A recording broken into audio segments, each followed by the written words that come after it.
আজি মই আলোচনা কৰিম আমাৰ আহিবলগীয়া লেজেণ্ড অফ আছাম জুবিন গাৰ্গৰ শেষ ছবি ৰৈ ৰৈ বিনালে মুভিখনৰ বিষয়ে।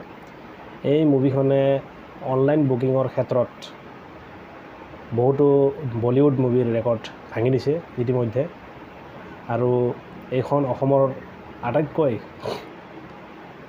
ডাঙৰ মুভি হ'বলৈ ওলাইছে, অল টাইম ব্লকবাষ্টাৰ হ'বলৈ ওলাইছে। কাৰণ জুবিনদাৰ এইখন শেষ ছবি, আৰু সকলো অসমবাসীয়ে তেওঁক শেষবাৰলৈ পৰ্দাত চাবলৈ ৰৈ আছে। আৰু অহা শুক্ৰবাৰে ফিল্মখন মুক্তি লাভ কৰিব।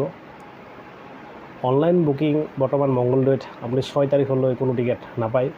100 টকাটো বাদে দিয়ক, 70 টকাৰ টিকেটো নাপায়। আৰু আপুনি 6 তাৰিখৰ পিছতহে আপুনি মংগলদৈত আপুনি টিকেট বুকিং কৰিব পাৰিব। ড্ৰিম থিয়েটাৰত নাই আপোনাৰ 6 তাৰিখলৈ কোনো টিকেট।